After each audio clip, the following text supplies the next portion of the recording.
Acclame le Seigneur.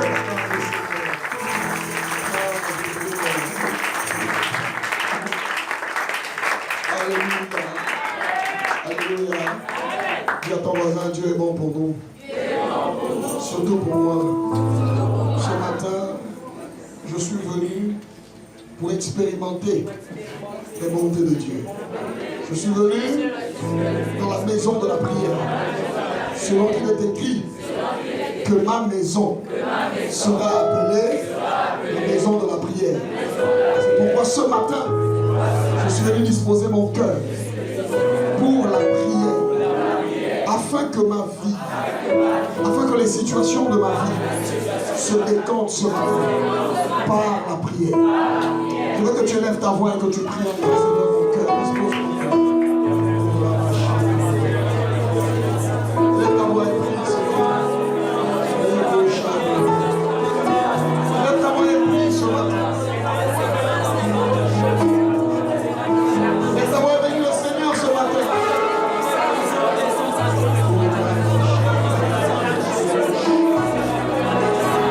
Prie le Seigneur ce matin.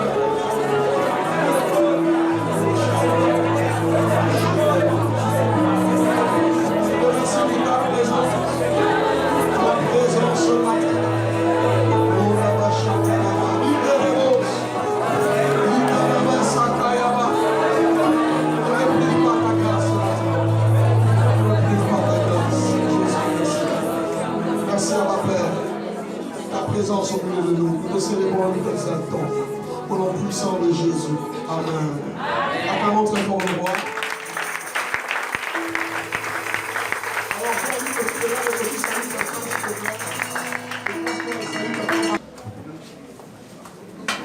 prenons place.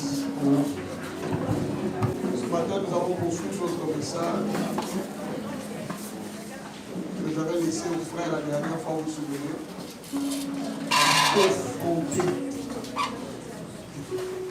Confronter et vaincre la sorcellerie. C'était ça le thème de ma prédication la semaine surpassée. La semaine dernière, vous avez pu le constater, je n'étais pas là. Je suis allé officier une cérémonie de consécration chez un des fils prophètes qui a sollicité que je vienne le consacrer. Et je me suis déplacé avec une équipe. Ça s'est très bien passé, ça s'est super bien passé. Les témoignages sont bons. Je pense que la coordinatrice et l'évangéliste auront l'occasion de faire le témoignage juste après mon intervention ici. J'avais déjà parlé de la sorcellerie. J'avais expliqué ce que c'était la sorcellerie. J'avais expliqué beaucoup de choses en rapport avec la sorcellerie. Donc, ceux qui veulent suivre ce message, vous irez sur ma page YouTube, Pasteur Amour Mouniva TV. La prédication est disponible. Et donc, vous allez écouter, je pense que ça va vous faire beaucoup de bien. Alléluia. Et ce matin, je voudrais poursuivre donc le message. Donc, je ne peux pas revenir sur ce que j'avais déjà dit. Je vais simplement poursuivre mon chemin. Ensuite, nous allons prier ce matin. J'avais dit que la sorcellerie, ce n'est pas quelque chose de naturel, c'est un esprit. C'est la raison pour laquelle on doit vous initier dans la sorcellerie. J'ai expliqué qu'il y a des gens qui ont été initiés depuis leur ventre. Il y a des gens qui sont initiés dans les rêves, dans la nourriture, par un contact physique avec quelqu'un. Donc, de la même manière qu'on ne devient pas chrétien sans être initié. De la même manière qu'on ne devient pas bouddhiste sans être initié. De la même manière qu'on ne devient pas franc-maçon sans être initié. De la même manière qu'on ne devient même pas juge. Parce que quand vous devez devenir juge, on vous demande de prêter serment. N'est-ce pas? Toute entrée dans une structure, qu'elle soit physique ou spirituelle, passe par une intronisation. Appelez ça comme vous voulez, mais ça passe par une intronisation, par une initiation. Il y a des gens qui n'ont jamais pensé qu'ils étaient sorciers. Mais au bout d'un moment, ils ont grandi, ils ont commencé à avoir des comportements bizarres qui étaient en rapport avec la sorcellerie. C'était caché, mais ils n'ont pas pu détecter cela. Alléluia. Vous savez, la particularité, lorsqu'une personne est habitée d'un esprit de sorcellerie, ce n'est pas qu'elle ne vous aime pas. Elle vous aime. La plupart des sorciers aiment leurs enfants, ils aiment leurs parents, ils aiment leurs amis. Mais comment expliquer que quelqu'un qui t'aime te tue quand même? C'est paradoxal, non? Est-ce que l'amour tue? L'amour ne tue pas, n'est-ce pas? Ceux qui amènent les gens à tuer les autres avec l'esprit de la sorcellerie, c'est que l'esprit de la sorcellerie a pris un contrôle sur leur vie. Et ils ne comprennent pas pourquoi, mais ils se sentent obligés de vous tuer. Pourquoi? Parce que il y a une différence entre l'individu qui commet la sorcellerie et l'esprit qui l'habite. C'est pourquoi je vous ai dit la dernière fois que si vous rentrez sur le terrain de la colère et de la haine, vous ne pouvez pas vaincre les sorciers. Parce que la Bible déclare que nous n'avons pas à lutter contre la chair et le sang. Donc, même si c'est ton oncle, ton parent, ton collègue au travail qui est un sorcier, et tu commences à rentrer dans les batailles physiques avec lui, tu gardes rancune, tu fais des choses comme ça là, tu vas perdre la bataille. Parce que le combat, il est spirituel. On ne combat pas Satan avec les armes de Satan. La colère est une arme du diable. Donc, lorsque tu utilises la colère pour combattre tes ennemis, tu vas perdre. La rancune est une arme du diable. Si tu utilises la rancune pour combattre tes ennemis, tu perdras, que tu le veuilles ou non. Nous devons donc utiliser les armes de Dieu. C'est pourquoi on dit, c'est pourquoi prenez toutes les armes de Dieu. Il y a les armes de Dieu, il y a les armes de la chair, et il y a les armes du diable. La plupart des gens qui perdent leur vie, c'est parce qu'ils utilisent les armes du diable. La haine. Il y a des gens qui sont pleins de haine dans le cœur ce matin. La colère, la clameur, l'aigreur. Vous n'avez pas besoin d'avoir ce genre de sentiment. Vous avez besoin d'avoir un sentiment d'amour. Même pour ceux. Vous savez, Jésus a dit quelque chose, il dit, priez pour ceux qui vous persécutent. C'était révolutionnaire d'entendre ça. Amen. Amen. Je parle de la sorcellerie comme étant le plus gros réseau. J'en ai parlé d'ailleurs. Le plus gros réseau que Satan a initié dans le monde. Il y a des endroits où il n'y a pas de francs-maçons. Mais tous les endroits de la terre ont des sorciers. J'en parlerai. Le royaume de Satan n'est pas divisé. Mais il est très bien organisé. Et la sorcellerie est une chambre du royaume des ténèbres. Mais une chambre qui fait beaucoup de dégâts. Ce qui est dangereux avec la sorcellerie, c'est que les gens qui sont habités de cet esprit, c'est les gens qui sont proches de nous. Les gens qui nous aiment, qui partagent notre quotidien. C'est pourquoi c'est compliqué de vaincre cet esprit-là. J'en parlerai. Il y a des gens qui sont morts parce qu'ils ont été imprudents. Tu fais du bien à quelqu'un pensant que c'est le bien que tu fais à la personne, mais derrière la personne a un autre projet pour toi. C'est pourquoi vous devez avoir ce qu'on appelle un esprit de discernement. Il y a des gens, c'est leur gentillesse qui les a tués. Ils ont pris leur argent voulant faire du bien à quelqu'un, mais en donnant leur argent à la personne avait un autre projet. Prendre leur argent, aller faire des pratiques avec ça, des choses comme ça. Que le Seigneur nous délivre. Que le Seigneur nous délivre. Alléluia.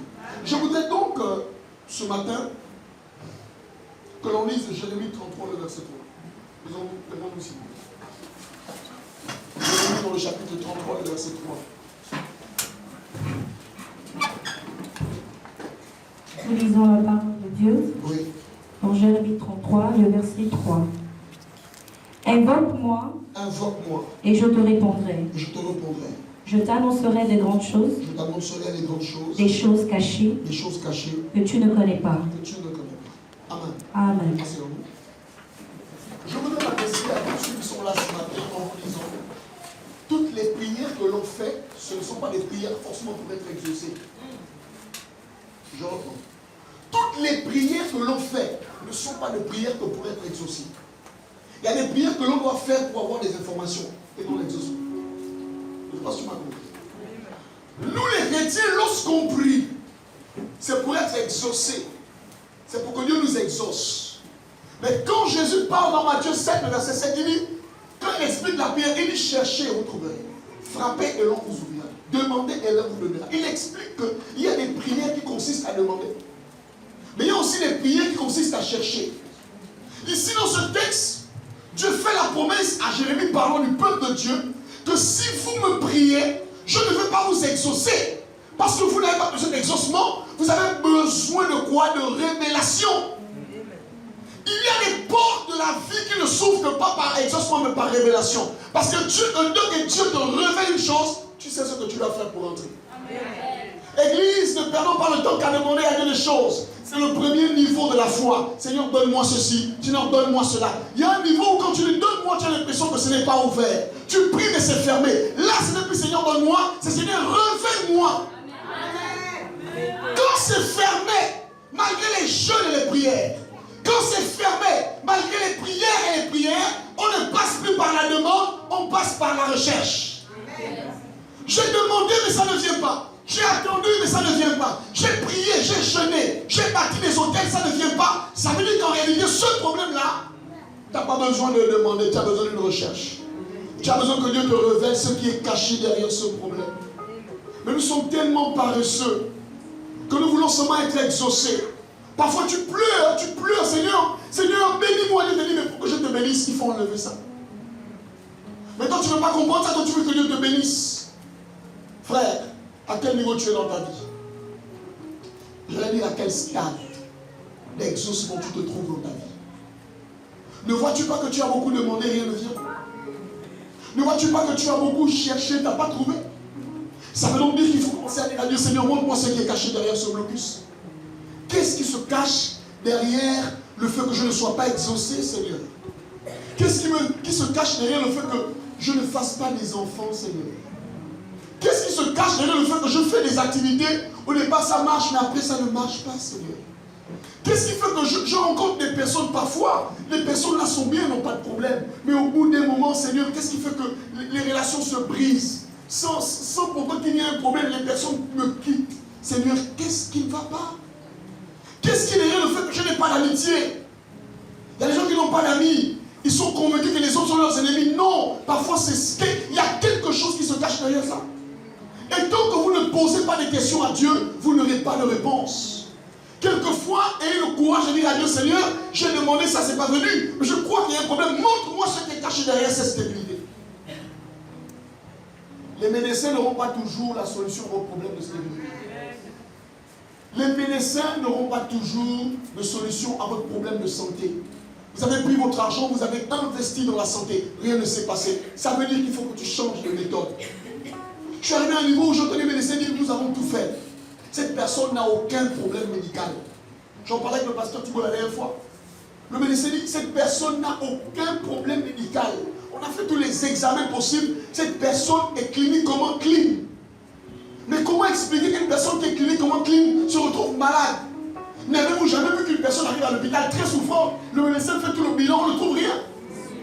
On a fait tout le bilan possible. On est allé chez les spécialistes, mais la radiographie, la technologie, la science ne retrouve rien.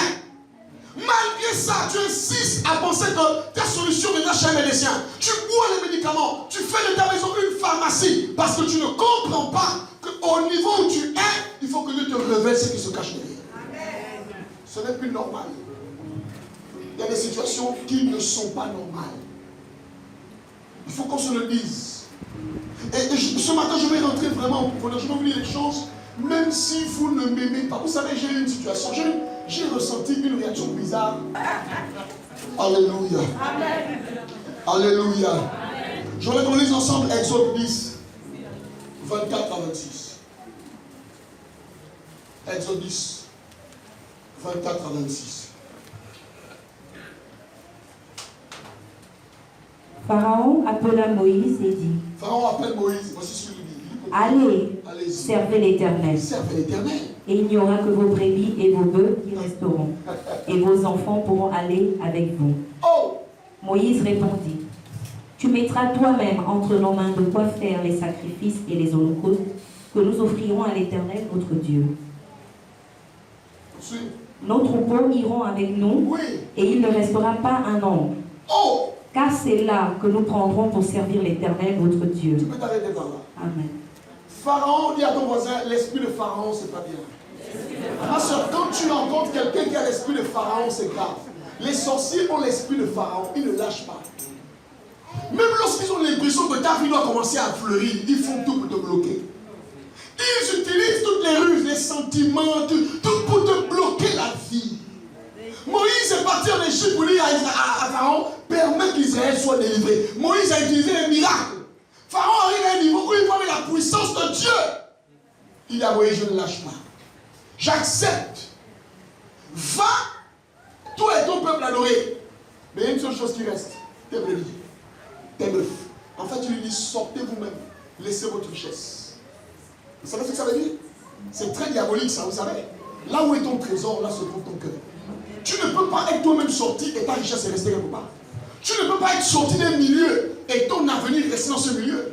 Tu ne peux pas être sorti dans ce milieu et la grâce que Dieu t'a donnée est restée dans ce milieu. Il y a des gens qui sont sortis dans des endroits, mais ce qui leur appartient est resté là. C'est de ça qu'il s'agit. On va prier pour que tu récupères ça. Amen. Pharaon dit, restez, gardez la richesse, allez-y. Il sait que tant qu'ils partent là-bas, ils ne sont rien. Ils vont aller adorer Dieu, mais ils n'ont rien. Il y a des gens qui viennent à l'église qui prient Dieu, mais quelque chose s'est passé dans leur vie. Je ne comprends pas pourquoi vous allez quitter les maisons de vos parents. Expliquez-moi ce phénomène-là. Où vous êtes toujours en train de rêver que vous êtes à la maison familiale. Il y a quoi? Tu as déjà une nouvelle maison. Même si tu as une petite chambre. Qu'est-ce que tu as toujours à rêver que tu es là-bas? En fait, quelle est la leçon spirituelle de ce texte? La leçon spirituelle, c'est que dans le monde de la sorcellerie, une personne peut être bien portante physiquement, beau, belle, mais en fait, ce qui appartient est resté captif quelque part. Sa gloire est restée quelque part. Son mariage est resté quelque part. Son avenir est resté quelque part. Sa santé est restée quelque part. Mes amis, que le monde ne vous trompe pas. Tous ceux qui ont les vestes et les tissages ne sont pas en bonne santé spirituelle. C'est pas parce qu'une personne, tu le vois dans un café assis en train de boire, tu dis, oh la sœur, elle a la gloire. Si chacun commence à t'expliquer ses problèmes, il y a des gens, on les a détruits depuis. Mais ils marchent seulement, ils essaient d'exister. Mais spirituellement, ils ont été réduits à néant. On a pris ce qui faisait leur force. Et quand vous venez à l'église, vous venez blaguer. L'église, c'est le seul endroit, mes amis, là où Dieu est capable de restaurer ce que tu as perdu. L'église, c'est le seul endroit, là où une personne a perdu des choses depuis son enfance. Mais Dieu est capable de lui redonner ça. C'est pourquoi si tu n'es pas sérieux avec Dieu, tu es maudit. Le dernier recours pour que ta situation change, ce n'est pas un mandat. Il y a des gens qui étaient sur les charlatans, leur vie n'a pas changé. Le dernier recours, quand Dieu t'aime, c'est l'église. C'est pourquoi je veux que tu sois sérieux avec Dieu ce matin. Je veux que ta manière de servir Dieu change. Je veux que ta manière de considérer ta vie change. Regarde un peu comment tu vis. C'est possible que si tu es sérieux avec Dieu, ça change. Quels que soient les endroits où tu as vécu, là, l'occultisme, le milieu où tu as évolué, quels que soient les milieux, je te dis la vérité, si tu fais confiance à Dieu et que tu es sérieux, le mariage que tu as perdu, tu vas le retrouver. La gloire que tu as perdue, tu vas la retrouver. Parce que l'objectif de la sorcellerie, c'est quoi? C'est de capturer les vies, capturer les énergies, capturer les étoiles, capturer les destinées. Les gens sortent, ils sont bien portants, ils marchent dans la vie, mais spirituellement, ils sont morts.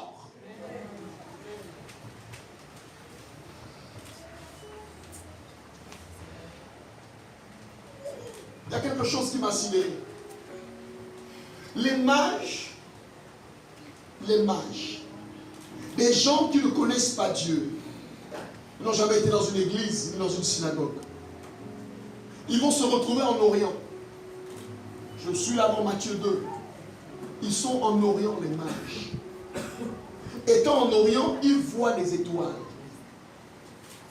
Mes amis, suivez-moi très bien. Suivez-moi. Les mages sont en Orient. Ils sont en train de faire leurs choses. Et quand ils regardent, ils se rendent compte qu'il y a l'étoile. Il y a plusieurs étoiles. Mais il y a une étoile qui est différente. Ils commencent à marcher à la suite de cette étoile. Cette étoile les conduit jusqu'à Bethléem. Ils arrivent dans la cour du roi. Suivez-moi très bien. Ils disent au roi, nous sommes venus adorer le roi des Juifs. La Bible déclare que Hérode et ceux qui étaient avec lui troublés par cette parole. Pourquoi ils sont troublés? Parce que tout le monde sait que le roi ici c'est Hérode. N'est-ce pas? Mais comment des mages qui viennent d'ailleurs ont vu une étoile, ils disent que l'étoile là, ce n'est pas l'étoile d'un saint quelqu'un. C'est l'étoile d'un roi. Suivez-moi très bien.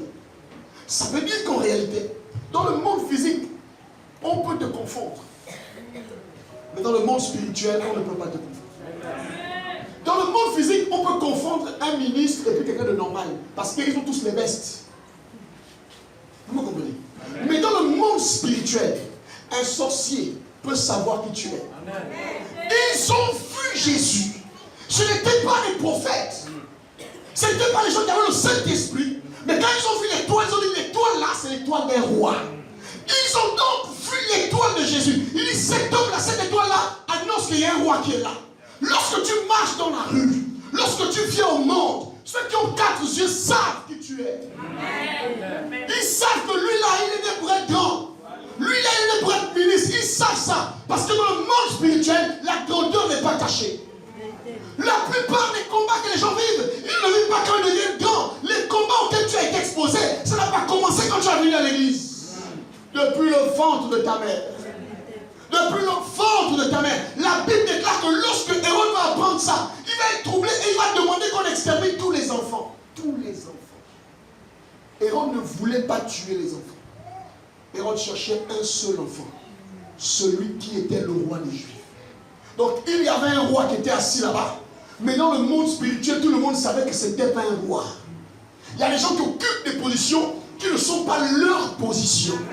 D'autres qui sont en bas dans la souffrance, alors que leur position c'est en haut. C'est ainsi que fonctionne le monde de la sorcellerie. On peut prendre l'avenir de quelqu'un ici, on donne ça à quelqu'un d'autre là. Et toi qui es né pour la grandeur, tu souffres, tu galères, alors que tu es né pour être grand. Mais parce que tu n'as pas compris comment ça se passe, tu es victime de ton ignorance. Acclame ton Dieu ce matin. Je dis acclame ton Dieu ce matin. Je dis acclame ton Dieu ce matin. Écoutez-moi très bien, ce que vous êtes, pas ce que vous serez. Je n'ai pas dit ce que vous serez. On nous apprend que ce qu'on sera dans le monde spirituel, Jésus n'était qu'un bébé. Il avait déjà parlé. Il n'était même pas encore né que les mages ont commencé à voir. Ça veut dire que ce que vous êtes ne commence pas quand vous grandissez. Ce que vous êtes commence à votre naissance. Vous ne serez pas président. Vous êtes né pour être président. Vous êtes un président. Vous ne serez pas ministre. Vous êtes un ministre. Ah, laisse-moi te parler. Laisse-moi te parler. Laisse-moi te parler. Je ne serai pas. Là où le diable a réussi à bloquer nos vies, c'est de nous faire croire qu'on sera. Et même quand on prie Seigneur, quand je serai, je ne serai pas, je suis. Oh, répète bien ça, je suis, répète ça. Répète bien, je suis, répète bien, je suis. Répète bien, je suis, répète bien, je suis. Je suis ce que je suis, répète que je suis. Répète que je suis, répète que je suis. Je ne serai pas grand, je suis grand. Je suis né pour être grand. Les mages ont dit, ça c'est le roi. Il ne s'est jamais assis sur la trône. Parce qu'un roi doit être intronisé par les hommes. Mais les mages comprennent qu'il y a des rois qui sont intronisés par les hommes. Et il y a des rois qui sont intronisés par Dieu. Lorsqu'on est intronisé par Dieu, on ne devient pas, on est.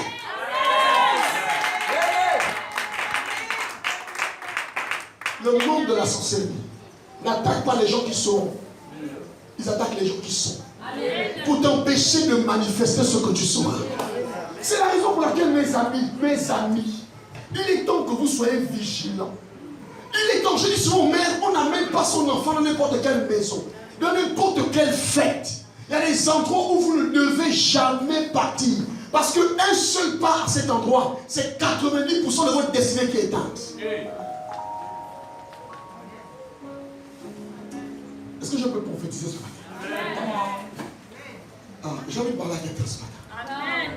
J'ai envie de parler à quelqu'un ce matin. Écoutez.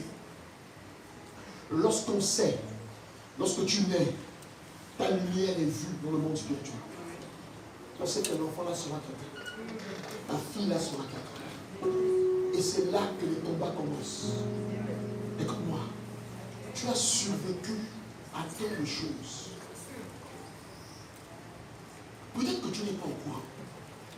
Mais toi, tu as survécu à tant de choses. Dis à ton voisin, je suis un héros. Il y a des choses que Dieu t'a fait grâce de ne pas voir. Parce que si tu les voyais, tu ne devais jamais dormir. Vous savez, si Dieu commence à vous montrer ce qui se passe pendant que vous dormez, il y a des gens qui auront les sommes. Est-ce que tu es là aujourd'hui? Est-ce que tu m'entends? Je suis en train de te dire ceci. Tu n'es pas n'importe qui. Tes problèmes n'ont pas commencé quand tu as grandi. Tes problèmes ont commencé quand tu es né. Parce que c'est quand tu es né que ceux qui ont 4 yeux ont su que quelqu'un d'important dans notre famille était né. Et donc ils ont décidé depuis lors de travailler pour que le projet de Dieu pour toi ne s'accomplisse pas. Mais tu étais ignorant. Tu ne connaissais pas ça. Tu vivais. Mais au bout d'un moment, tu as rencontré le Seigneur. Tu te te fait réaliser que tu n'es pas n'importe qui. Tes yeux se sont ouverts. Alors ta manière d'agir doit changer. Amen. Il y a encore des gens qui disent, parce que, pourquoi on te combat? Ta place n'est pas ici. On te combat parce que tu n'es pas n'importe qui. Mais parce que pourtant je prie Dieu, à chaque fois que je sors une victoire, c'est un autre combat. Tu es né comme ça parce que tu es un roi.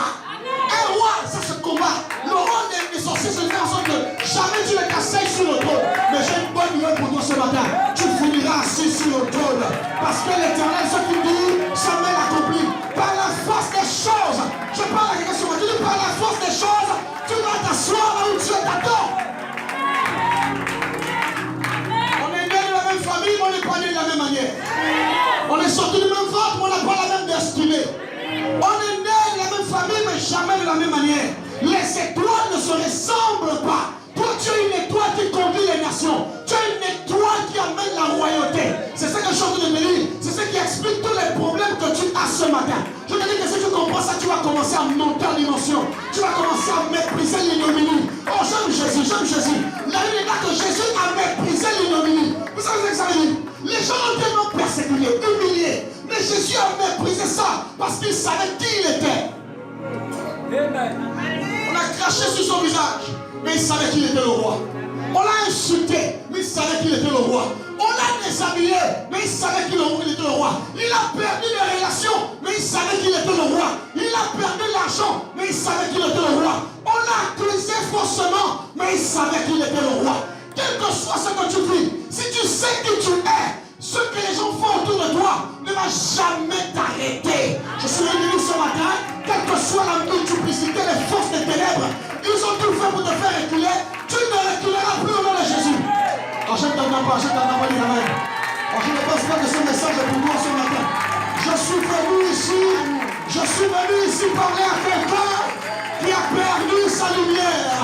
Quelqu'un à qui on a pris la lumière. Je suis venu à quelqu'un, il est temps que tu la retrouves. Il est temps que tu la retrouves.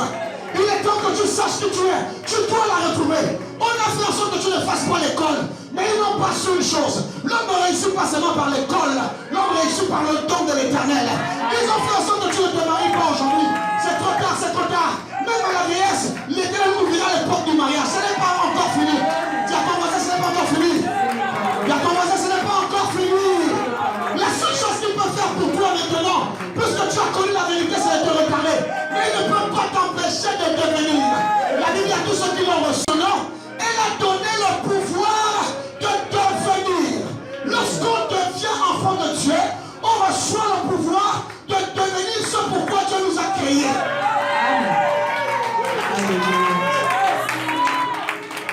Non, je crois que ma place.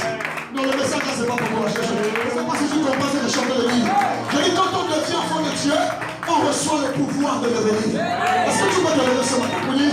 Lève-toi, s'il te plaît. Alors, je veux que tu lèves ta main au ciel. Lève ta main droite au ciel. Dis avec moi, Seigneur. Ce matin, par le pouvoir de la nouvelle naissance, j'ai reçu la capacité de devenir. Je proclame, je ne serai pas grand, je suis grand. Je ne serai pas reine, je suis une reine. Je ne serai pas un roi, je suis un roi. Je déclare au nom de Jésus que les forces des ténèbres, de la sorcellerie, de l'occultisme n'ont pas le pouvoir de me retenir. Dans le nom de Jésus, je ne mourrai pas, je ne quitterai pas ce monde sans avoir accompli la raison pour laquelle je suis né. Je déclare que je suis né pour être la lumière des nations, la lumière de ma famille, la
le Dieu qui ne joue jamais.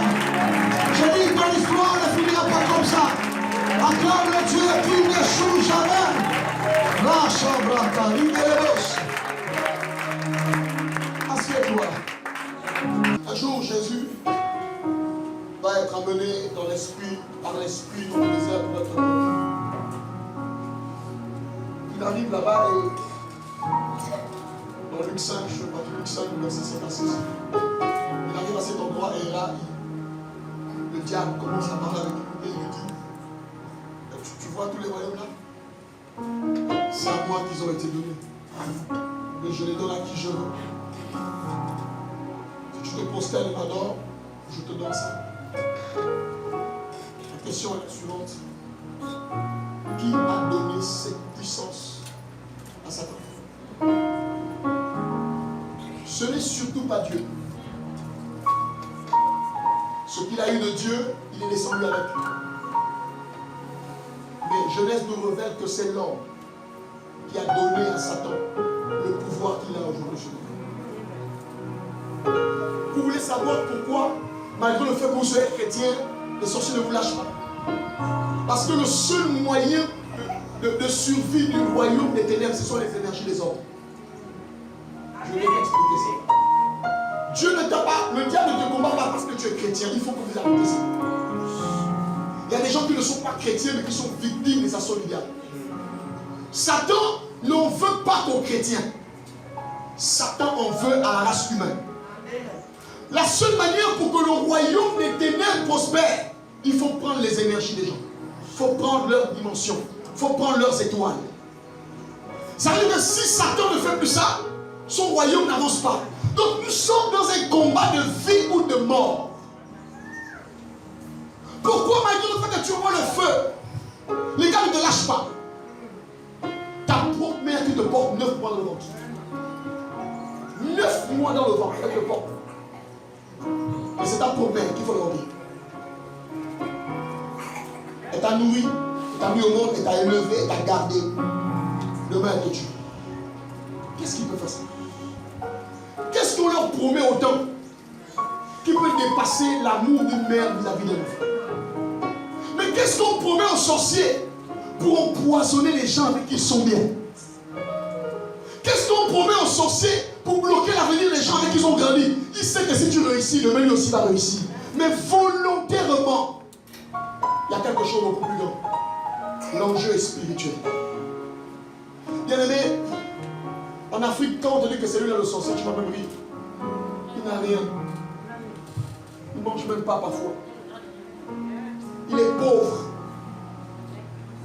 À chaque fois que je fais souvent les délivrances aux gens, ou bien que je fais les cures d'âme, que je fais les échanges, un sorcier qui se convertit, tu lui dis, mais pourquoi tu fais ça?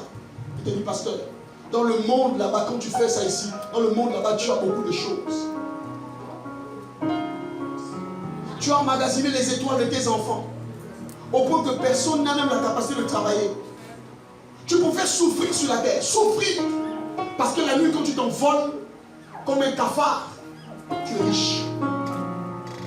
C'est le secret du monde des ténèbres. Satan veut faire prospérer son royaume. La seule manière pour que le royaume de Satan prospère, c'est toi.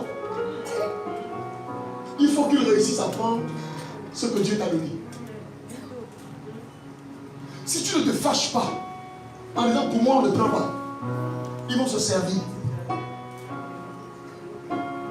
Est-ce que tu es là? Si tu es passif, tu dors, le Seigneur est au contrôle. Tu vivras ça quand même.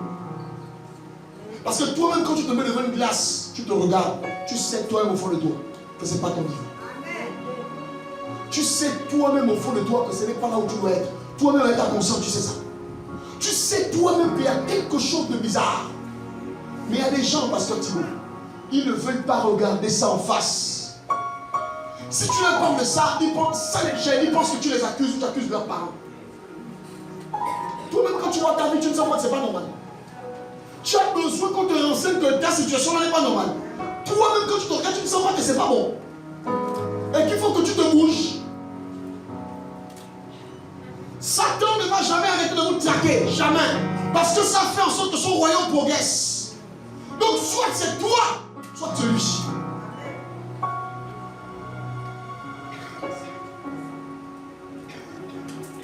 arriver à un niveau où vous marchez devant les forces de ténèbres. Ils disent non, lui, c'est qu'il pas touche. Quand tu regardes l'esprit de Pharaon, frère, il n'a pas peur de la puissance. Parce que Moïse a tout fait. L'eau changeait ensemble. Moïse a tout fait. Mais malgré le fait que Moïse ait tout fait, Pharaon a continué d'insister, insister. Le seul moment, là, il a commencé à se rendre compte que, histoire-là, c'est quand on a tué son premier-né. Quand il a vu la mort, il a dit, oh, pardon, prends ton peuple, sortez. Mes amis, malgré ça, ils sont quand même sortis. Quand ils se rendent compte que les gars sont partis, Dieu voisin, l'esprit de Pharaon, c'est pas bien. Dieu voisin, l'esprit de Pharaon, c'est pas bien. J'ai vu des gens, pasteur, tu dois t'aimer le sommet. Et au sommet, la sorcellerie les a attendus. J'ai vu des gens se battre pour se marier. Ils ont réussi à se marier. Mais vous savez, le diable, il est tellement patient. Lorsqu'il met une semence, il peut partir, il sait que ça va pousser. 20 ans après, les gens divorcent. Oh non, le mari n'allait pas bien. La femme n'allait pas bien. Nous tous savons que le mari n'est pas bien, la femme n'est pas bien. Mais on ne sait pas qu'en fait, ce sont les anti-mariages que tu as essayé de faire au début. Bien aimé, la bénédiction n'est pas une sécurité. Les gens, quand Dieu les bénit, ils baissent la garde. Ils ne prient plus. Ils ne sont plus sérieux. Quand Dieu les bénit, ils sont là. Il y a des gens qui n'ont pas pu profiter de leur célébrité. Une jeune TikTokeuse camerounaise qui est morte hier. Jeune fille, morte. Elle avait toute la vie. Vous voulez devenir célèbre. Mais vous devez savoir, tout le monde n'est pas d'accord avec votre célébrité. À chaque fois que vous publierez une photo où vous êtes en bonne santé, il y a des gens qui bénissent que vous soyez en mauvaise santé. Si vous ne vivez pas avec cette conscience d'être prudent comme les serpents, vous mangez n'importe où, vous allez n'importe où, vous ne priez pas, vous dites à Dieu, Dieu m'a béni, c'est fini. Il y a des gens qui ont goûté la grandeur, ils sont des morts. Il y a des gens qui ont réussi, c'était difficile de se marier, ils ont insisté. Ils se sont mariés, mais après ils vivent la galère. Tu as gagné une bataille où tu n'as pas gagné la guerre. Voici le problème. Tu voulais un mari, tu as eu le mari que tu voulais. Mais maintenant dans le foyer, tu es devenu comme un gant de boxe. Au point que tu as envie de sortir de là. Parce que tu estimes que non, c'est ça le mariage pas. Tu n'as pas compris une chose. C'est qu'une bénédiction permet à ce qu'on soit toujours vigilant. Quand Dieu te donne quelque chose, si tu veux devenir grand, pour devenir grand, il faut continuer à garder ses genoux au sol, même quand on est monté au sol. Quand tu as fini d'avoir le diplôme, sache que ce n'est pas la guerre que tu as gagnée, c'est la bataille. Parce qu'après le diplôme, tu peux sortir ingénieur, docteur. Il y a des gens avec le doctorat qui chôment. Tu peux gagner tous les diplômes du monde que tu veux, mais tu dois gagner les genoux au sol. Le secret pour se maintenir, pour vaincre la sorcellerie, c'est de garder toujours les genoux au sol. Quelle que soit l'élévation que Dieu te donne, quelle que soit la bénédiction que tu as, tu commences à avoir l'argent, commence, continue, tu l'aimes, paye la dîme, sers au Seigneur. Les gens, quand Dieu commence à les bénir, ils baissent la garde, ils ne peuvent plus placer. La bénédiction remplace maintenant la discipline spirituelle. Dieu voisin que Dieu m'en délivre. Non, dis voisin que Dieu m'en délivre. Voisin que Dieu m'en délivre. Oui, mes amis.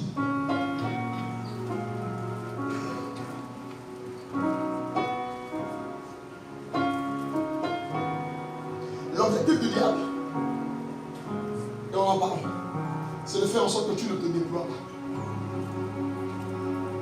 pas. Un jour, nombre 6, nombre 22, tu peux lire 1 à 6 rapidement. Nombre 22, 1 à 6. Nombre 22, 1 à 6 rapidement. Les enfants d'Israël partirent et ils campèrent dans les plaines de Moab, au-delà du Jourdain, vis-à-vis de Jéricho. Balak, fils de Zippor, vit tout ce qu'Israël avait fait aux Amoréens. Wow. Et Moab fut très effrayé en face d'un peuple aussi nombreux. Il fut saisi de terreur en face des enfants d'Israël. Moab dit aux anciens de Madian, « Cette multitude va dévorer tous ceux qui nous entourent, comme le bœuf broute la verdure des champs. » Balak, fils de Zippor, était alors roi de Moab. Écoute ça. Verset 5. Il envoyait des messagers auprès de Balaam, fils de Béor, à Pétor sur le fleuve, dans le pays des fils de son peuple, afin de l'appeler et de lui dire: Voici, un peuple est sorti d'Égypte. Il couvre la surface de la terre et il habite vis-à-vis de moi. Verset 6. Viens, je te prie, maudis-moi ce peuple, car il est plus puissant que moi. Peut-être ainsi pourrais-je le battre et le chasserai-je du pays. Amen. Amen. Amen. Israël est sorti de l'Égypte et ils ont terrassé tout ce qu'ils ont rencontré dans le désert. Ils se rapprochaient de leur bénédiction finale, le territoire de Canaan. Et dans cette conquête du territoire de Canaan, il y avait ce qu'on appelle le peuple de Moab. Balak était roi de Moab. Il apprend que le peuple devient puissant et il est en train de conquérir. Lorsque on a l'impression que les autres sont forts sur le plan physique, qu'est-ce qu'on fait? On va chercher également une force physique. On va faire une coalition avec une autre force militaire pour combattre. Mais en fait, Moab regarde, il sent que, quelle que soit la coalition militaire que je vais faire, je vais perdre contre eux. Je vais donc choisir d'aller m'associer avec quoi? Avec une personne qui a les forces occultes pour bloquer Israël. Donc ça veut dire que on ne peut pas bloquer une personne seulement du point de vue physique. Lorsqu'on veut bloquer une personne, on peut avoir recours à quelque chose de spirituel. C'est pourquoi il appelle Balaam. Il sait que si Balaam vient parler, Israël ne pourra plus s'étendre. Frère, quand on veut te bloquer, on ne peut pas se mettre dans le ciel et on cache. On peut commencer à travailler dans le spirituel. On travaille dans le spirituel pour que ta fille dans le naturel n'avance pas. Israël ne sait pas ce qui se passe, mais Dieu sait ce qui se passe. Ils sont allés prendre Balaam pour me dire quoi? Viens maudire Israël, parce que je sais que si tu les maudis, ils ne vont pas avancer. Lorsque vous devenez très fort sur le plan physique, lorsque vous réussissez à vaincre tous les blocages de vos filles, de vos familles, de vos milieux, rassurez-vous, sur le plan spirituel, les éléments, les forces doublent. Mes amis, il n'y a pas plus dangereux que les sorciers parce qu'eux, ils travaillent en partenariat. Un sorcier n'a pas besoin de connaître un autre sorcier. Dès qu'ils se reconnaissent comme des sorciers, ils s'assemblent pour te briser. Un sorcier d'ailleurs peut rentrer en communication avec un sorcier près de toi, simplement dans l'optique de te freiner. Ils sont allés voir Balaam. Nous devons bloquer Israël. J'annonce une chose. Ceux qui se sont mis ensemble pour te faire du mal ne pourront pas te faire du mal. Ceux qui se sont assis quelque part et ils ont cité ton nom pour dire comment on va faire pour rendre la sœur là malade, ils ne réussiront pas au nom de Jésus. Je suis en train de dire à quelqu'un, aucune coalition spirituelle dans le monde occulte ne va prospérer. Je suis en train de répéter qu'aucune coalition spirituelle, si les gens se sont mis ensemble, on dit, cette personne n'arrivera pas. Le jour où ils l'ont dit, c'est le jour où tu vas arriver au nom de Jésus. Tu ne dois pas et tu ne peux pas échouer. Dis à ton voisin, c'est trop tard pour moi, je vais réussir. Dis voisin, c'est trop tard pour moi, je vais réussir. Dis voisin, c'est trop tard pour moi, je vais réussir. Je vais être cru ce matin, que ce soit ton père ou ta mère. Je dis c'est trop tard, ils ne peuvent pas te bloquer. Que ce soit ta tante ou ton oncle. Je dis c'est trop tard, ils ne peuvent pas te bloquer. On n'a donc pas besoin d'être parenté à quelqu'un pour qu'il nous lance une malédiction. La plupart du temps, quand on dit malédiction, on ne voit que malédiction dans la famille. Il y a des gens qui ont la capacité spirituelle de lancer des malédictions aux gens. Il suffit que tu sois en contact avec eux, ils transportent des mauvaises choses. Même au travail. Il est au bureau avec toi, mais il a un mauvais cœur, c'est un sorcier. Il fait en sorte qu'on ne te voit pas dans le bureau. Tu demandes la promotion, mais sauf toi. Tu penses que c'est les liens de famille, mais c'est juste à côté au bureau. Juste au bureau à côté. Balaam n'était pas le parent d'Israël. C'était un devin. On l'a pris pour venir faire du chantage. Maintenant, lis un peu le verset 23. 23. Nombre 23. On va aller vous quelque chose. Nombre 23. 21, 24. Voilà ce qu'il va utiliser. Sur, on y va. Qu'est-ce qu'il va utiliser? Oui, vas-y. Nombre 23. 21, 24. 21, 24. Écoute cette phrase. Il n'aperçoit point d'iniquité en Jacob. Quand il arrive pour mollir Israël, il dit, oh, Dieu n'aperçoit pas d'iniquité en Jacob. Il ne voit point d'injustice en Israël. Pas d'injustice en Israël. L'Éternel, son Dieu, est avec lui. Dis avec moi, l'Éternel est avec moi. L'Éternel est avec moi. Je ne sais pas, mais l'Éternel est avec moi. L'Éternel est avec moi. L'Éternel est avec moi. L'Éternel Je est vais avec dire sa moi. conviction, l'Éternel est avec moi. L'Éternel est avec moi. Lorsque tu seras devant un problème, je veux que tu répètes ça, l'Éternel est avec moi. L'Éternel est avec moi. Même dans la fosse au lion, l'Éternel est avec moi. Oh, je n'entends pas dire ça, l'Éternel est avec moi. Lorsque tout le monde sera debout, l'Éternel est avec moi. Tu es seul à l'hôpital, on dit qu'on va t'opérer, l'enfant va mourir, tu dis l'Éternel est avec moi. On a tout fait pour que ton nom ne sorte pas quelque part. Quand tu diras l'Éternel est avec moi. Tes ennemis n'ont pas peur de toi, ils ont peur de Dieu qui marche avec toi. Frère, on peut t'amener en prison, on peut te jeter les mauvais sorts. Vérifie une chose, est-ce que Dieu est avec toi? La Bible dit de Joseph, malgré le fait qu'on l'avait amené en prison, la Bible dit l'Éternel est avec lui. Je ne suis pas fort. Moi, je ne suis pas fort. Détrompez-vous, je ne suis pas fort. Ma force, c'est que Dieu est avec moi. Amen. Et la Bible dit ceci. Si l'Éternel est pour vous, qui? En fait, quand la Bible dit qui, c'est pas que il n'y a personne. En fait, qui peut faire quoi contre Dieu? Qui peut prendre la folie de te combattre? Il y a un niveau de ta vie, il faut dire à ceux qui te combattent que me combattre est un suicide. Tu peux répéter ça? Me combattre est un suicide. Me combattre est un suicide. On va dire me combattre est un suicide. Lisez, demandez, allez-y demander à Aman. Il va dire ce que ça signifie que le combat d'Israël. Le bois qu'il a prévu pour pendre Mardoché, lui-même il a fini pendu dessus. Répète avec moi, me combattre est un suicide. Celui qui veut te combattre à partir de maintenant, il décide de se suicider. Acclame Dieu, acclame Dieu, acclame Dieu. Acclame Dieu ce matin et acclame Dieu très fort. Acclame Dieu très fort et pousse la main puissante.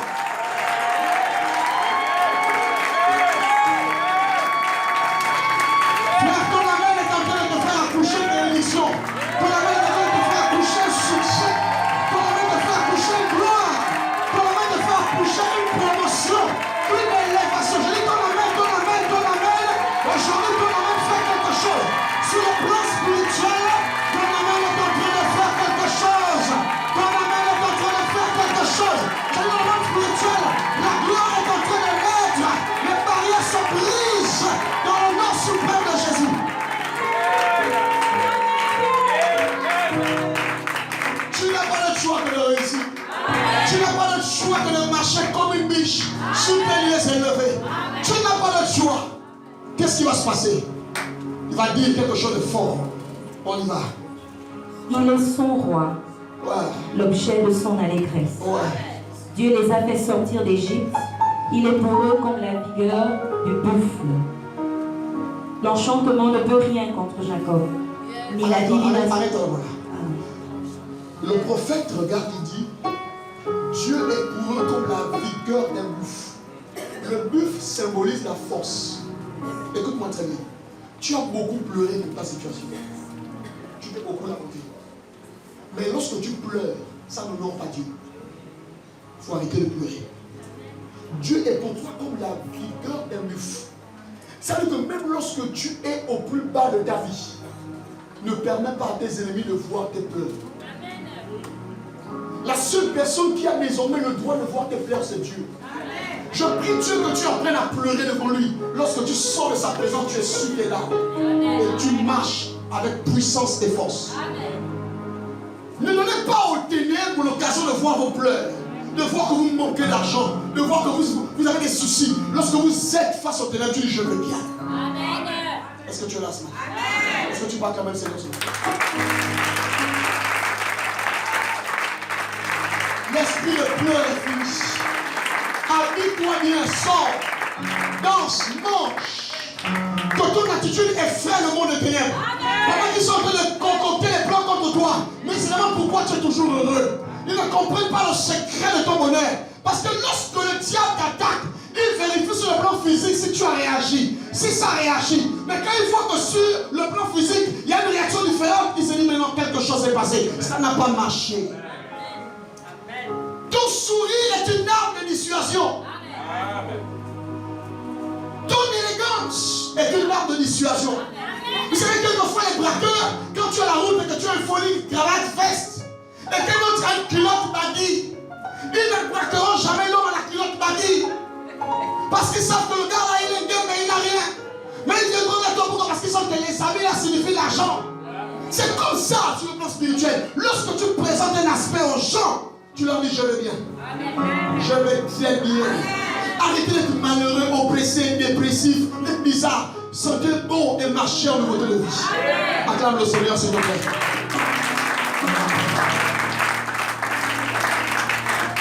Il y a passé une semaine difficile, très difficile. Et émotionnellement, c'était difficile pour moi. C'était compliqué, je n'avais envie de rien faire. Je dis Seigneur, je suis fatigué. Ça fait 3 ans que je n'ai pas pris de vacances. Je travaille non-stop, 3 ans. Je n'ai pas pris de vacances pendant 3 ans. Je suis fatigué. Je n'ai pas pris de vacances. Ça veut dire que je n'ai pas changé d'air depuis 3 ans. À un moment donné, tu sens que ton esprit te dit c'est pas bon. Mais comme je suis né pour être un signe pour ma génération, je vais lundi, mardi, mercredi, j'avais envie de rien faire du tout. Et Dieu m'a parlé. Il m'a dit, mon bonheur est attaché, ton bonheur est attaché à moi. Fais ce que tu as l'habitude de faire. Je te surprendrai. Amen. Voici ce qu'il dit. Il dit ceci. L'enchantement. Dis avec moi l'enchantement. Est-ce que je peux te parler sur le point? Dis avec moi l'enchantement. Non, dis bien l'enchantement. Ce matin, je suis venu pour te parler. Dis avec moi l'enchantement. Donc, le prophète, le devin va expliquer en fait au roi Balak quelles sont les armes qu'il devait utiliser pour faire en sorte que Israël n'avance pas. Quand tu m'as appelé là, qu'est-ce que j'utilise souvent pour bloquer l'avenir des gens? Quand je viens souvent parler, j'utilise souvent moi en tant que Balaam l'enchantement. Aïe. Il révèle son secret. L'enchantement. Dites avec moi l'enchantement. L'enchantement. Écoutez, l'enchantement c'est soumettre quelque chose. Soumettre quelque chose contre son désir. L'enchantement c'est ensorceler quelqu'un. C'est l'obliger à prendre une direction qu'il ne veut pas prendre. Ainsi, il y a des gens ici qui avaient bien dans leur vie une certaine direction. Et ils ne comprennent pas comment dans leur cœur ça a changé. Et ils se retrouvent dans une autre direction. Tu étais bien dans une relation et ton cœur a changé. Tu étais dans le chemin.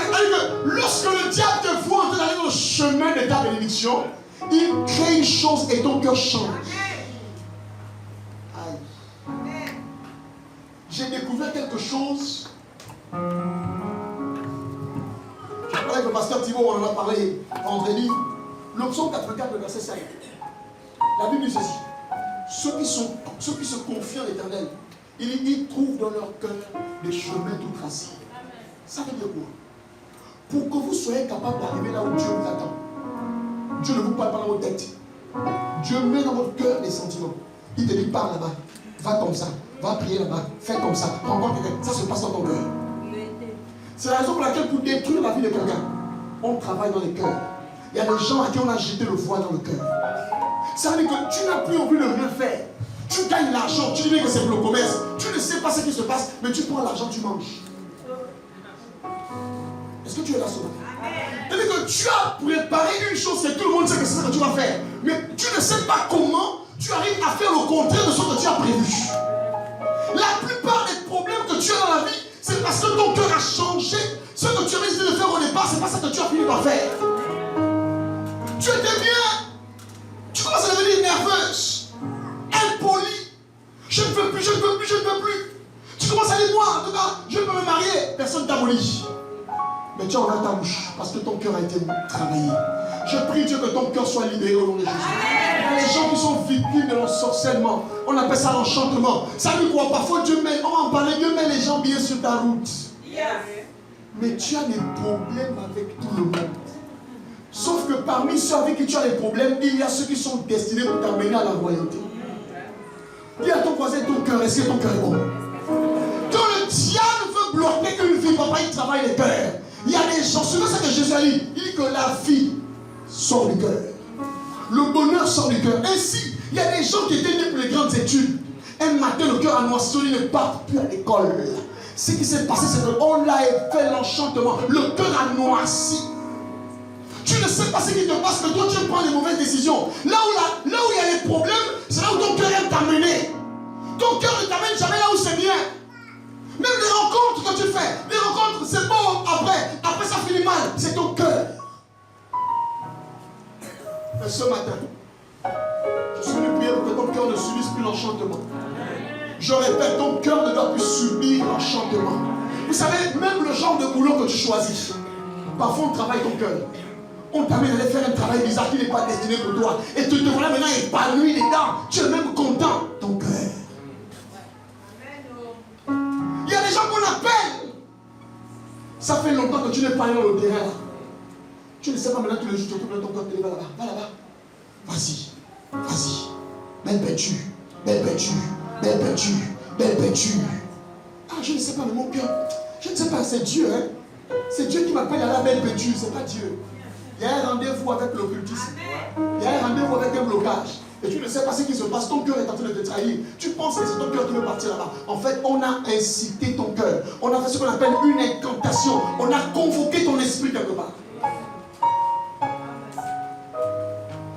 Si tu es là ce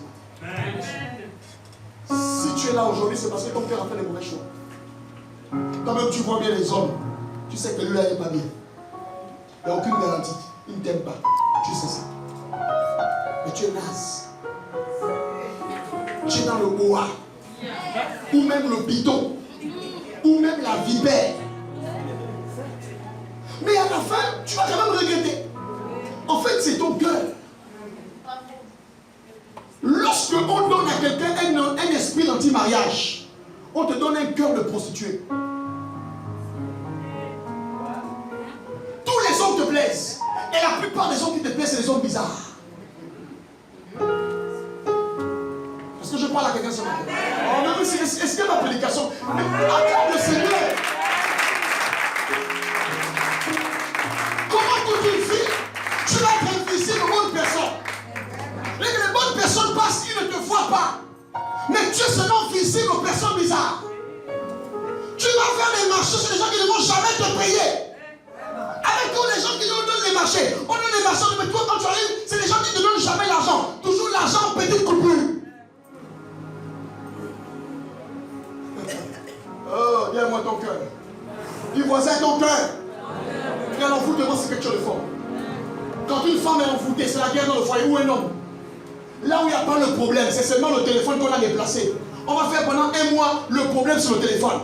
On mange, on revient. Le téléphone là que tu avais fait là-bas. Le téléphone que tu avais fait là-bas. Tu ne comprends pas, mais il y a le feu dans la maison. Tu dis, mais la soeur, il y a quoi? Non, je ne veux pas. Et c'est comme ça que je m'en vais chemin.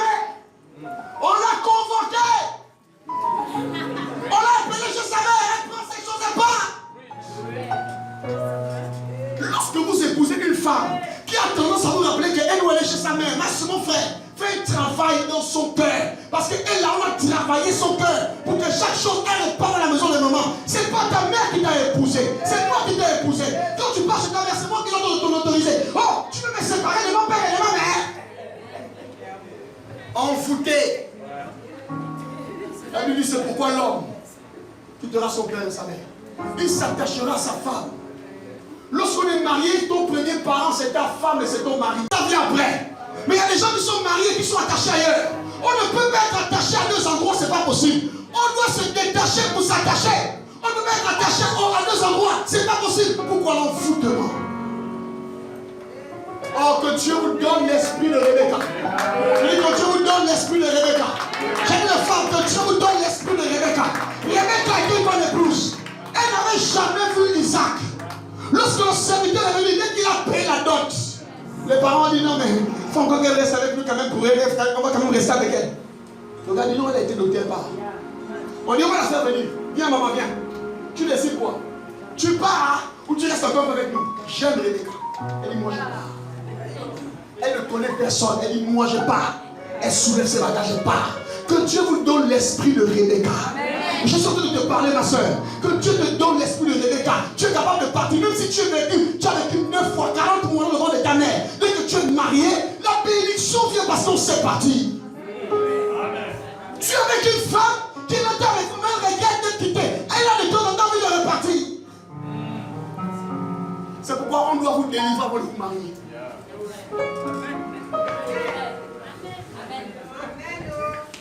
Il n'y a pas plus humiliant qu'un mariage qui se vit comme ça, entre les parents. Oh, papa va là-bas, les enfants ils vont dans le week-end. Moi, les enfants, week-end, chez qui? Non.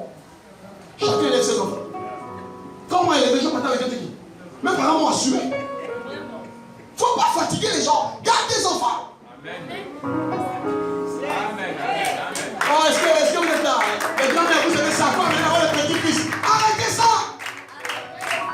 Laissez les parents, vos enfants être responsables. C'est eux qui ont porté leurs enfants, c'est pas vous. Vous venez avec le maître des petits-fils. Oh, moi je suis la mère de la multitude. Quelle multitude? Et si tu as l'attention, tu ne peux pas jouer de ta vieillesse parce que tu as des enfants, tes enfants qui n'ont pas été responsables, qui ne te donnent l'attention. Tu es malade, même si on te donne 5 000, 50 000 francs, tu ne peux pas jouer de ça. Tu vas acheter la nourriture aux petits enfants, les couches, les popopos, les machins. Tu sauves cadeau. Est-ce que nous allons nous parler ce matin? C'est quoi cet esprit d'élevage là? Qui vous a dit qu'un grand-parent c'est un éleveur? Une vieillesse doit être moche. On a envie de te faire du bien, de donner l'argent pour que tu joues de ça. Mais à peine on te donne l'argent, le petit-fils vient. Et les petits-fils là, pas forcément des voleurs. Et vous aimez ça, laisse-les, je l'aime. Moi j'ai eu Gogo. Moi mes enfants n'iront pas, ils n'iront pas. Ils vont rester là. Il n'y a pas l'eau, il reste là. Il n'y a pas l'eau, il reste là. Ils vont rester là. Mon père m'a suivi. Je me suis mis mes enfants. Un point fait. On n'a rien, on reste là. Parce que c'est là que le destiné chavive. C'est là. C'est là. L'enfoutement. Il y a trop de gens enfoutés, des femmes enfoutées, des chrétiens enfoutés. Tout le monde est enfouté. Qu'est-ce qui se passe? Satan vous a eu. L'enchantement. Vous amenez à faire des choses que vous ne voulez pas faire. Vous poussez à faire des choses que vous ne voulez pas. Donc tu sens que là, le cœur, c'est pas moi, laisse, tu ne veux pas. Mais tu seras délivré au nom de Jésus. Je dis, tu seras délivré au nom de Jésus.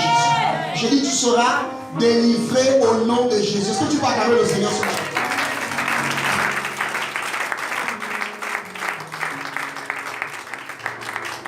Il a parlé de la divination, de l'enchantement, mais il a aussi parlé de la divination. Oui, la divination. C'est une pratique métaphysique occulte qui vise à découvrir ce qui est inconnu. Il n'y a pas un service de renseignement aussi fort que le monde de la sorcellerie. Quand quelque chose de bien va t'arriver, ils sont au courant. Quand tu as rencontré un gars qui va t'épouser, ils sont au courant. Oui, ils savent. Tu ne sais pas comment ils savent ça. La technologie est développée dans le monde de l'occultisme. Lorsque tu vas commencer à devenir grand, ils sont au courant de ça. Les appels ne vont plus finir. Mais tu es où depuis on te cherche? Non, ils ne te cherchent pas physiquement. Ils te cherchent spirituellement. Mais ils ont juste besoin d'avoir un contact physique pour que ce qu'ils ont prévu faire contre toi s'accomplisse. S'il vous plaît. Il y a des endroits où tu as fait 3 ans, tu ne pars pas. Ça ne va pas te tuer. Il y a des gens, tu peux faire 4 ans, tu ne le vois pas. Ça ne va pas te tuer. Jacob est parti loin de sa mère et de son père. À un moment donné, quand c'est la question de la destinée, il faut être parfois dur. En matière de destinée, vous devez apprendre à être sérieux et à prendre des décisions qui font mal à votre chair, mais qui tranquillisent votre esprit et votre destinée. J'explique souvent ici à l'église que moi j'ai un 10e don spirituel. Bye bye. Tu sais, avant j'étais le genre, je m'attachais. J'ai appris ça avec la douleur. nos frères les biens, la soeur les biens. Tu vas vivre ça. Vous avez tendance à vous attacher aux gens qui sont liés à votre passé. C'est bon, vous ne connaissez pas les gens qui sont liés à votre destinée. On ne peut pas s'attacher aux gens de son passé et vouloir rencontrer les gens de sa destinée. C'est impossible dans la destinée. Dans la destinée, les relations qui sont restées statiques sont les relations du passé. La seule chose qui vous unit à eux, c'est votre histoire du passé. Qu'est-ce qui m'unit avec mes amis d'enfance? On courait en slip, on mangeait, on jouait au saut, on jouait aux billes, papa et maman. Quand je te vois, tu fais partie de mon histoire passée. Mais je ne suis pas un être du passé. Je suis un être du futur. Que Dieu donc mette sur mon chemin des relations d'avenir. Est-ce que je peux te parler? Vous avez peur des nouvelles découvertes, des nouveaux défis, des nouveaux projets. Ce qui est nouveau pour vous vous effraie. Parce que le monde de la sorcellerie vous empêche de découvrir ce qui est nouveau. Il y a des gens avec qui j'ai grandi. Si on se voit, c'est des bonjours.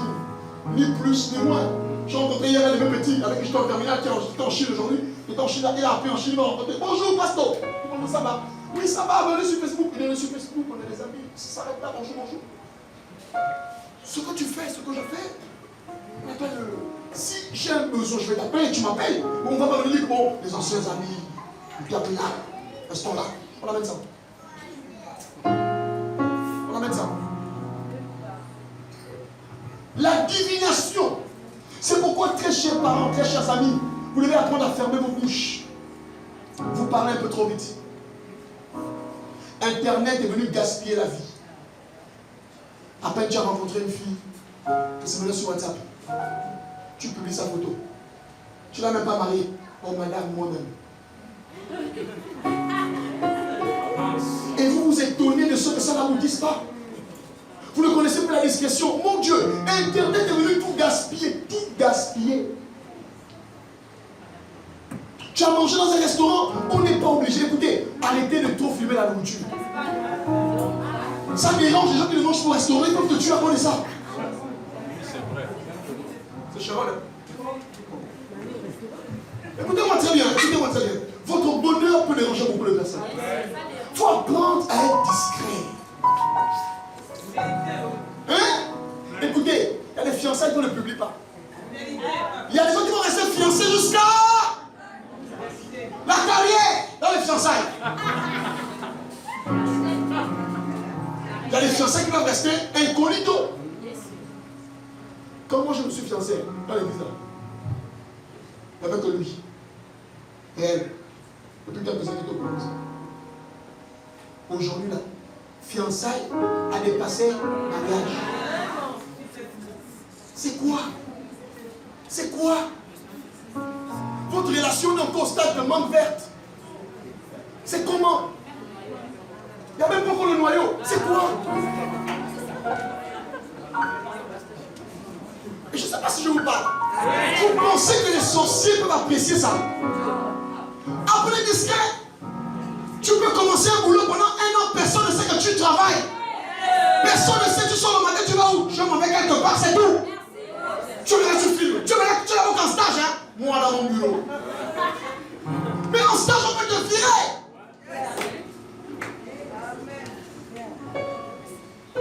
Il y a des gens qui ne dorment pas. La seule chose qu'ils vérifient, c'est est-ce que vous êtes malheureux. Si vous êtes heureux, ça les dérange. C'est pourquoi apprenez discret. Gagnez l'argent en secret. Soyez heureux en secret. Ayez votre relation en secret.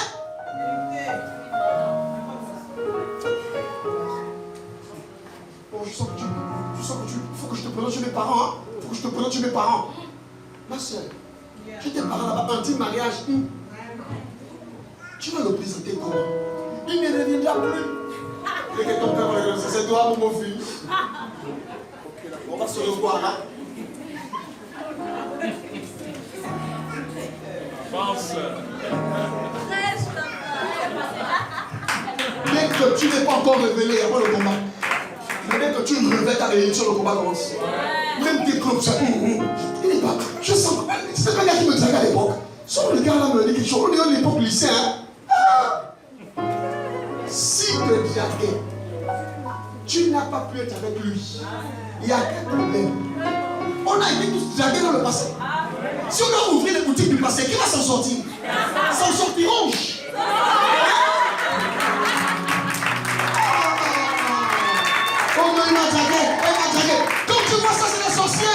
Même s'il t'a dragué, tant mieux. L'autre a rencontré son bonheur. C'est dans le bon moment. Laisse l'autre partir. Bon, il m'a dragué, il m'a dragué. Ça te regarde quoi?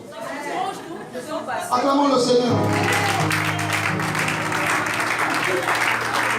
Alléluia. Apprenez à être discret dans la vie.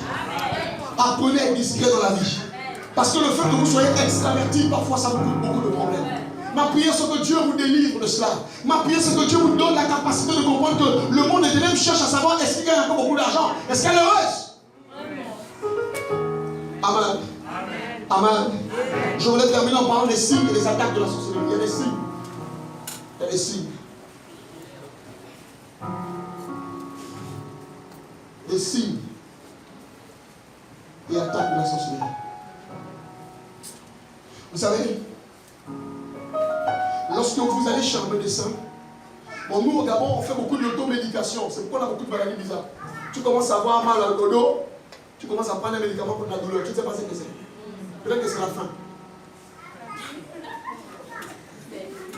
Il y a des gens, quand ils ont faim, ils ont mal au corps. Moi, j'avais un ami, quand il a faim, il a mal au corps. Oh, j'ai mal au corps. Tu as quoi? J'ai faim. Oh, comment la faim peut te donner mal au corps? Oh, tu as faim, tu as mal au corps, tu bois les médicaments. Est-ce que la solution de ta maladie, ta faim, c'est les médicaments? Non. Mange. Alléluia.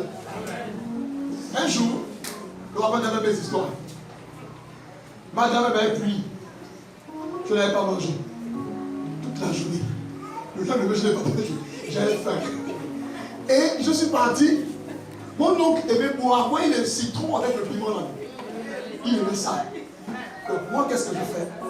J'ouvre ça. Je bois carrément. L'affaire là, jusqu'à la moitié de la bouteille. Je commence à crier. Oyo, oyo. Donc, on avait un manguier là-bas au terrain familial. Je suis là, je pleure. Oyo. Et puis mes frères passent. Tu es d'ailleurs, ils passent. Tu as quoi? J'ai mal. Je suis malade, je vais mourir, je vais mourir. Après, mon frère me dit qu'on arrive. Ils sont partis. J'avais faim. Mais la façon dont j'avais le vertige. On dirait que j'avais les dégoûts dans mon corps. Je ne sentais plus mon corps. Je veux mourir. Oh, mon âme, mon âme. Vous savez ce qui a élevé mon âme? C'était le morceau de pain au beurre.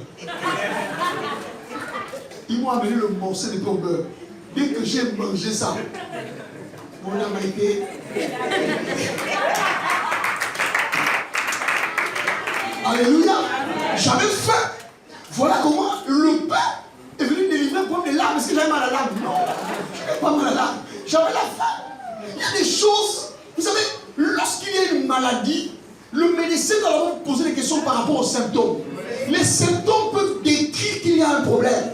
Et ça, vous comprenez. Donc, parfois, je n'ai pas besoin d'avoir une révélation qu'il y a la sorcellerie dans ma vie. Mais quand je vois les signes, les choses qui m'entourent dans mon quotidien, je me rends compte que il y a un problème. Tu commences à voir le soir, tu as la fraîcheur. Tu dois te couvrir. C'est pas le médecin. Nous tous. Le docteur de Gabon, c'est quoi? Ça c'est un palu. Ça c'est un palu. Va voir le quartier, non? Hein? Voyons, les médecins sont là. Le chef de l'automédication, vous partez à la pharmacie. On prend le quartier, parfois c'est pas le quartier. Ouais, quand on fait comme ça, quand on a un problème, on prie. C'est ça l'erreur. Mais parfois, on a besoin d'apprendre par observation. Je remarque que tel cheval ne marche pas. À chaque fois de l'année, à chaque période, ça revient. Mais pourquoi un hasard qui va se reproduire 4 fois, c'est encore un hasard? Quelque chose qui va te reproduire dans 3 personnes dans la famille, c'est encore un hasard. Vous commencez à vous poser les bonnes questions. Quand je regarde ça, c'est pas normal. Donc, en regardant ce qui se passe autour de moi, je peux naturellement identifier qu'il y a un problème. Et donc, pour détecter la sorcellerie, je n'ai pas besoin d'aller faire le jeu d'Esther pour que Dieu me parle. J'ai besoin de me rendre compte que quand je regarde mes frères et mes soeurs, je regarde mon environnement, je regarde ma vie, il y a des choses qui ne sont pas claires. Amen. Et ça là, c'est les symptômes de sorcellerie. Amen. Amen. Amen. Amen. Amen.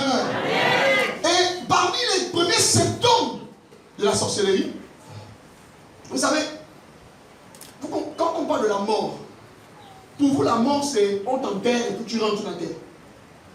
En définition simple, la mort c'est l'absence de la vie. Quelqu'un peut être émotionnellement mort. Quelqu'un peut être sentimentalement mort. Il y a des femmes, tu peux dire tous les discours. Tu peux venir avec un cahier de romans, de les poèmes. Elle ne croit plus en l'amour. Elle dit ça que moi, je ne crois plus en ça. Pourquoi? Elle a tellement vécu les choses que tes belles paroles, elle a entendu ça depuis Cala. Il y a des gens, ils font le boulot, ils travaillent, mais ils n'arrivent pas à joindre le bout. La mort ne concerne pas le fait de rentrer sur la terre. Mais lorsque on ne peut pas vivre la vie que Dieu nous a prévue, on est mort. Lorsqu'on n'a plus pas payé ses factures, quelle frustration. Ça vous est déjà arrivé de voir les enfants pleurer de faim et vous êtes incapable de payer la nourriture. Ça vous est arrivé de voir comment l'enfant, on l'a raboué de l'école parce que l'école n'a pas été payée. Tu es impuissant, tu es là, tu es costaud, tu as les muscles, mais tu n'arrives pas à aller au souvenir, monsieur le souviens mon enfant. Est-ce que ça t'arrive de voir comment un bailleur qui n'est même pas plus costaud que toi d'être menacé? Mon loyer, mon loyer! Ça t'arrive? Tu passes devant la vitre, tu vois mettre la chambre à tu as même envie d'acheter, mais tu n'as que tes yeux pour convoiter, tu passes comme ça, tu dis Seigneur, fortifie mon cœur. Ça t'est arrivé? Depuis là, vous léchez les vitrines, vous les léchez. Ce qui ne se passe, ça vous est arrivé? La mort, c'est l'incapacité de se réaliser. Quand une personne ne peut pas se réaliser, elle est morte. Demande à ton voisin, est-ce que tu es vivant?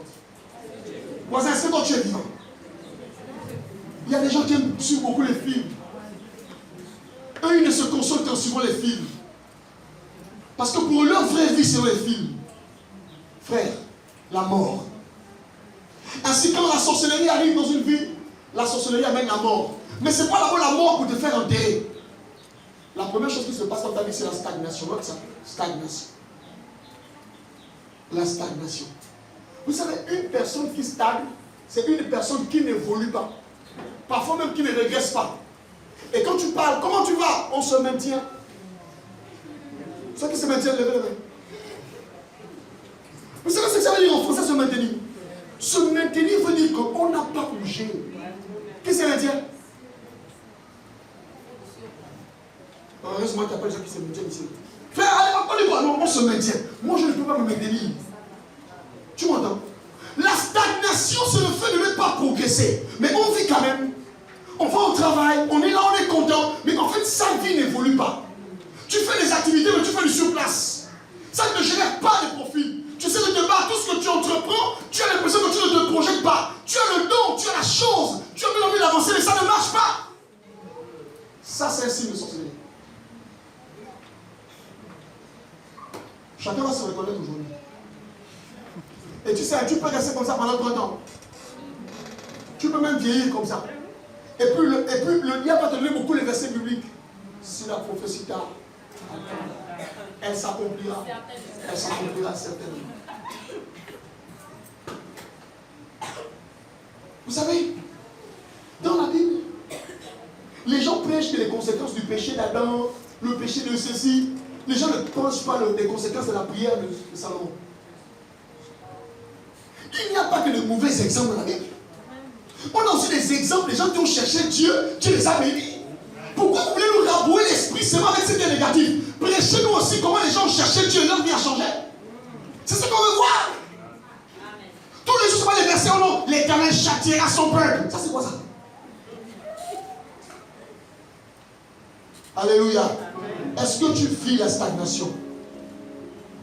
La stagnation est un signe. Alléluia. Le vagabondage. Les gens qui vont de lieu en lieu, d'église en église, de relation en relation, de projet en projet. Il a commencé un projet qui n'a pas terminé. Là maintenant, Dieu veut qu'il ouvre une boutique. La boutique a ouvert. Là maintenant, Dieu veut le prêt-à-porter. Le prêt-à-porter, il veut acheter l'avion. Et quand tu remarques bien, la personne ne finit pas ce qu'elle a commencé. Dans la vie, quand on n'est pas finisseur, c'est qu'on a un problème. Avant d'aller prendre une nouvelle activité, est-ce que tu as déjà réussi une activité que tu as commencé là? Est-ce que tu es là ce matin? Tu ne peux pas vagabonder comme ça. Un temps tu es sérieux, on va en parler. Un temps tu n'es pas sérieux. Un temps tu pries Dieu. Un temps tu tiens. Un temps tu viens à l'église. Un temps tu te reposes. Toute une vie. J'ai entendu qu'il y a un prophète qui est très fort, tu parles. J'ai entendu qu'il y a un apôtre qui est très fort, tu parles. Les gens quittent les églises pour des raisons bêtes. Oh là-bas, il n'y a pas l'amour. Toi, tu nous aimes. Là-bas, on n'aime pas les gens. Si toi, tu commences à nous aimer, on va t'aimer. La Bible ne demande pas de réclamer l'amour. La Bible dit aimer. Tu ne peux pas être l'âge que tu es là, tu vagabondes. Aujourd'hui, ces gens le mettent sa bacouk, après le mettent ses pieds. Toi-même, tu fais comment? Vous savez, il y a des prostituées qui sont au bord de mer. Il y a des prostituées qui sont dans les maisons. Amen. Il y a des prostituées à l'église. Toi seul, tu as 20 hommes, 20. Comme disait l'autre dans l'hôtel, il y a un, il y a deux, il y a 20. C'est quoi ton problème? Tu n'as pas peur. Il y a des gens qui ramassent le sida à l'église. Le sida à l'église. Il faut qu'on en parle. Le vagabondage. Les chrétiens du Gabon sont vagabonds. Ils ne s'asseyent pas dans une communauté. Non, eux, ils sont venus chercher l'onction, le miracle, les pieds poussent, les ceci. Dieu ne bâtit pas des vies, des gens qui sont instables. Quand le diable te persécute, il te donne l'esprit de vagabondage. Partout tu pars. Tu peux bâtir les hôtels partout. Moi, monsieur le pasteur, je ne sais pas si quelqu'un est venu bâtir un jour l'hôtel chez moi, jamais. Mais votre CV là, vous êtes bâti l'hôtel jusqu'à... C'est plus bon.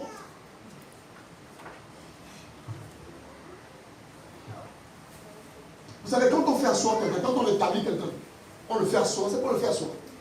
Même quand on nomme les gens, les ministres et autres, vous allez remarquer qu'on fait asseoir les gens. On met la chaise de pain de faire asseoir. On ne peut pas régner si on n'est pas stable. Si une relation sentimentale n'a pas marché, s'il te plaît, ne change pas vite. Il y a des sœurs, elles lovent, elles veulent toujours lever. Elles sont des levages, il a donné des coups, elles se rendent compte de levage. Pousse-toi, calmez, calmez. Le vrai leveur va arriver. Tout ce qui vient là, c'est le Moukoué. Tu ne peux pas faire un défi de Moukoué dans ta vie, tu es une danseuse.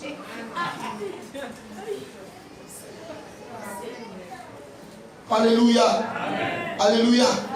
L'autre signe de la maladie, de la sorcellerie, c'est la disparition de ceux qui doivent t'aider. Il faut noter ça. La disparition de ceux qui doivent t'aider. Regardez, suivez. Tous ceux qui sont venus sur la terre, Dieu a destiné, quand tu es venu, des gens qui doivent t'aider sur la terre. Vous le savez. Tu vas voir.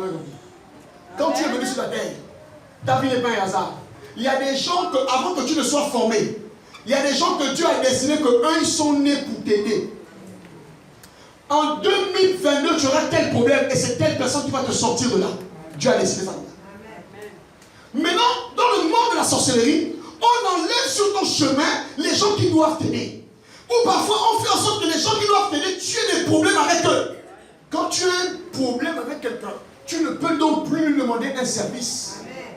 C'est la raison pour laquelle vous devez savoir qu'on n'a pas de problème avec tout le monde. Il y a des relations qui nécessitent qu'on arrange. Même si c'est dur, on doit arranger. Quand je comprends que cette relation est liée à ma destinée, je dois parfois un peu descendre. Parce que c'est une relation qui va me mener là où Dieu m'attend.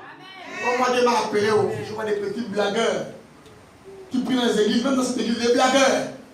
Dès qu'ils ont des élections, ils sont devenus grands. Vous êtes grands. Vous n'avez rien compris. Vous ne saurez pas ce que vous êtes devenus si Dieu n'avait pas utilisé des gens pour vous amener à ce niveau. Un jour, Jésus veut rentrer à Jérusalem sur un âne. Il dit à ses disciples, allez-y à tel endroit. Vous allez trouver un ânon attaché. Détachez-le. Si on vous demande, dites, le maître. Peut-être pour la question, c'était pour Jésus. C'était l'âme de Jésus. Mais pourquoi Jésus fait ça? Il y a des moments quand tu l'as vu, tu dis Jésus, c'était toi. C'est pas pour toi. Il ne dit même pas que allez-y et demandez. Il dit allez-y et détachez. C'est un vol. Parce que tu n'as pas demandé la permission. Mais est-ce que c'est vraiment un vol? On a comme l'impression que Jésus savait qu'à tel endroit, il y avait quelque chose qui était attaché, mais qui lui appartenait, sans l'appartenir. Aïe. Lorsqu'il monte sur l'âne, suivez, il rappelle la prophétie d'Ésaïe. Il est monté sur un âne, le petit d'une ânesse. Donc en fait, cette prophétie-là datait des milliards d'années.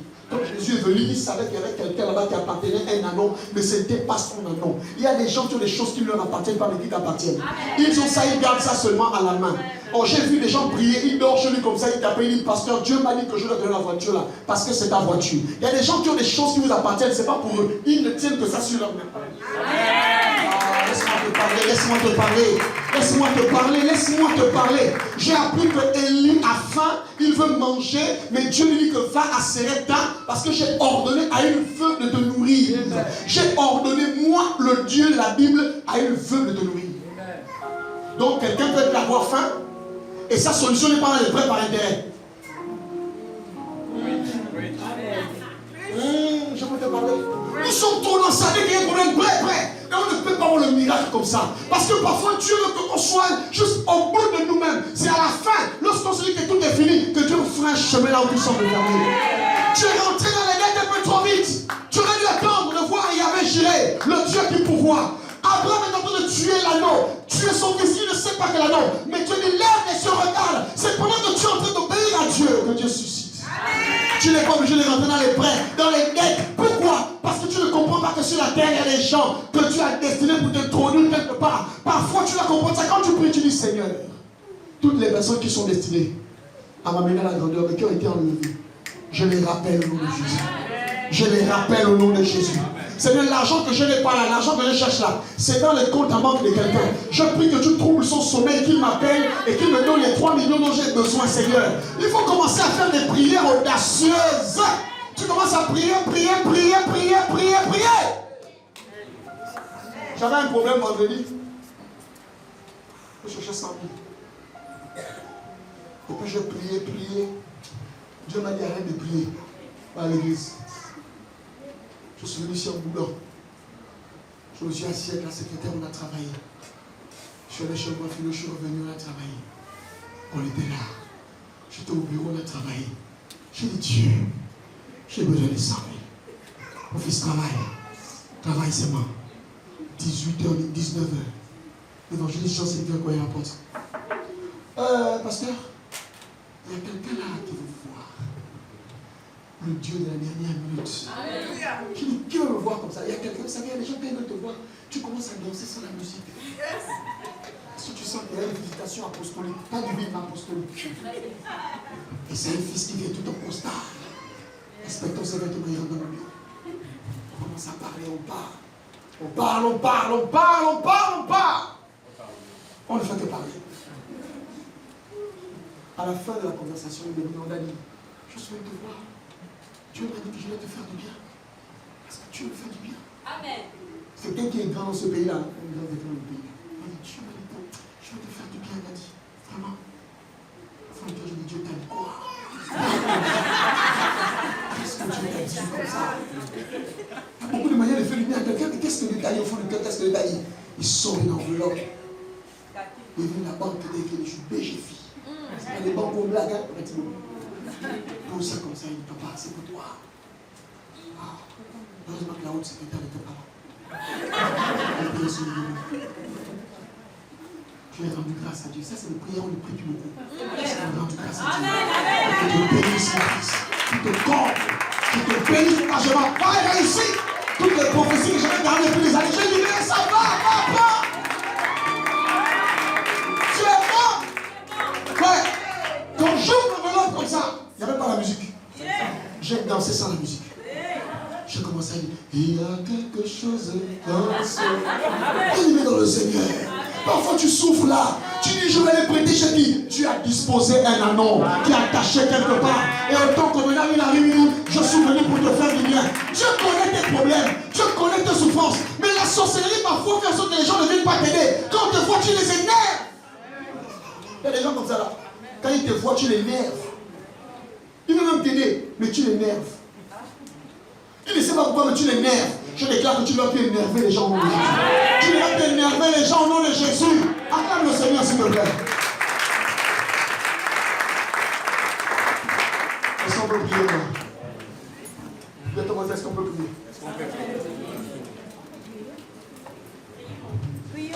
Dis à ton voisin, est-ce qu'on peut prier? Nous en prions. Levons-nous, s'il vous plaît. Oh, oh, oh, oh, je crie à toi.